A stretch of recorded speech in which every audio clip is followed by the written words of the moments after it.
Right. I just picked up on your economies of scale, and I just want to kind of lay it out in the context of diversity and inclusion, which is much talked about topic of late. So one is, do we need a sort of economies of scale or a critical mass to apply diversity and inclusion, which only the large corporates or global, conglomerates could do? But on the other side, you have a demand for talent, which is also driven by the startups, fintechs, scale-ups, and we see a lot of influx of these organizations coming up, driving the demand. Now, obviously, the small organizations are more driven by, do I have the right skills and do I have it now? So is it an imperative for them to implement diversity and inclusion? Because it is said that if you have more diverse team, it adds more to the growth and profitability of the organization, innovation of the organization. But how does it play in the context of a small and a growing organization? I think the two are actually challenging to each other, to be honest with you, Ravi. My experience is when you're in fintech growing, then you will be wanting to get the right people to actually drive your business forward. So your motivation is actually about on growth, development, and obviously profitability. I think once you've got your product up and running, and so therefore it'd be more about the skills that people bring into you.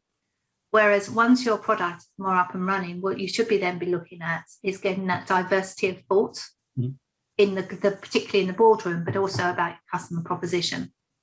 Because it's been proven, as you quite rightly said, that having a diverse board, or it actually means potentially that the company becomes more profitable because you have the ability to think outside the box to move your proposition forward and ensure that you're actually doing it from a business case, and you're getting that wider view rather than going down a narrow path.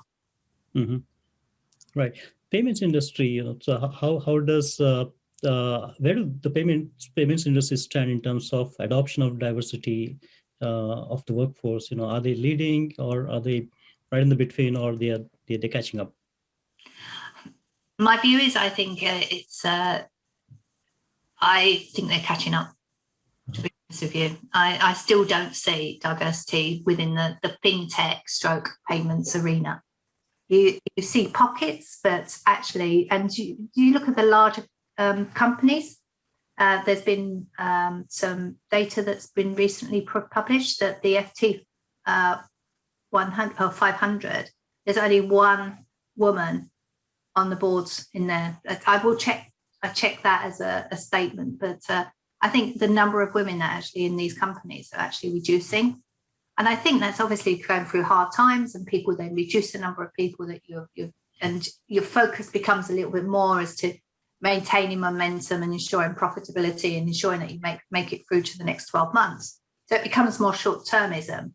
However, that in itself then creates its own problems with regards to ensuring that your long-term goals are more cohesive and actually maintains a diverse view.